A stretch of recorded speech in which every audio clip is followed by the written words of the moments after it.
മതത്തെ അടിസ്ഥാനപ്പെടുത്തിയ പൗരത്വ സങ്കല്പം രാജ്യത്തിൻ്റെ ഭരണഘടനയിലുള്ളതല്ല. ഇന്ത്യൻ ഭരണഘടനയുടെ 14, 21, 25 ഈ വകുപ്പുകളുടെയും ഭരണഘടനയുടെ അടിസ്ഥാന തത്വമായ മതേതരത്വത്തിൻ്റെയും ലംഘനമാണ് ഈ നിയമം. മൗലികാവകാശങ്ങൾ ഹനിക്കുന്ന രീതിയിൽ ഒരു നിയമവും സർക്കാരുകൾക്ക് കൊണ്ടുവരാൻ കഴിയില്ല. ഭരണഘടനയുടെ ആർട്ടിക്കിൾ 14 പ്രകാരം ഇന്ത്യൻ ഭൂപ്രദേശത്തിനകത്ത് ഏവർക്കും നിയമത്തിനു മുന്നിൽ സമത്വം, ഇക്വാലിറ്റി ബിഫോർ ലോ, തുല്യമായ നിയമസംരക്ഷണം, ഈക്വൽ പ്രൊട്ടക്ഷൻ ഓഫ് ലോസ് ഉറപ്പു നൽകുന്നുണ്ട്.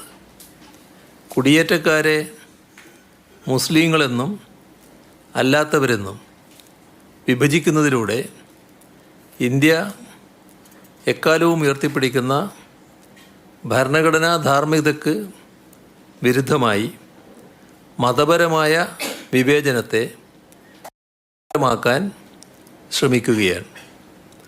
അയൽ രാജ്യങ്ങളിൽ പീഡനം നേരിടുന്ന ന്യൂനപക്ഷങ്ങളെ സംരക്ഷിക്കുകയാണ് ലക്ഷ്യമെങ്കിൽ ആ രാജ്യങ്ങളിൽ പീഡനം നേരിടുന്ന മുസ്ലിം മതന്യൂനപക്ഷങ്ങളെ എന്തുകൊണ്ടാണ് ഉൾപ്പെടുത്താത്തത്? പാകിസ്ഥാനിലെ അഹമ്മദീയ മുസ്ലിങ്ങൾ, അഫ്ഗാനിസ്ഥാനിലെ ഹസര വിഭാഗക്കാർ, മ്യാൻമറിലെ റോഹിംഗ്യകൾ, ശ്രീലങ്കൻ തമിഴ് വംശജർ എല്ലാം പൗരത്വത്തിൻ്റെ പടിക്ക് പുറത്താവുന്നത് പൗരത്വ ഭേദഗതി നിയമത്തിൻ്റെ രാഷ്ട്രീയ ലക്ഷ്യത്തെയാണ് വ്യക്തമാക്കുന്നത്.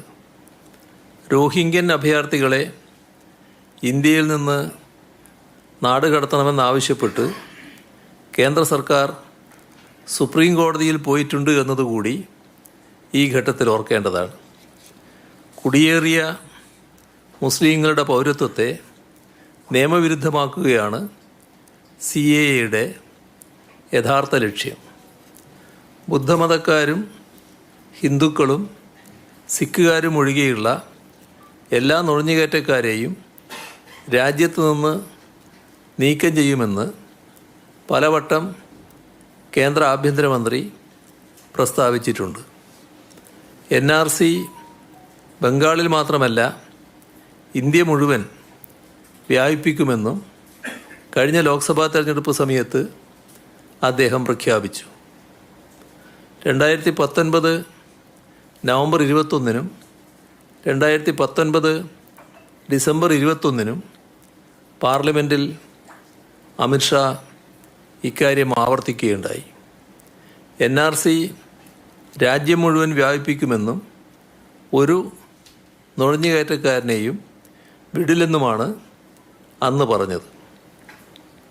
കേന്ദ്ര സർക്കാർ 2019 ഭരണഘടനാ വിരുദ്ധമായ പൗരത്വ ഭേദഗതി ബിൽ പാർലമെൻറ്റിൽ പാസാക്കിയെടുത്തപ്പോൾ തന്നെ അതിനെതിരെ പ്രതിഷേധവുമായി കേരളമാകെ ഒന്നിച്ചണിനിരന്നു.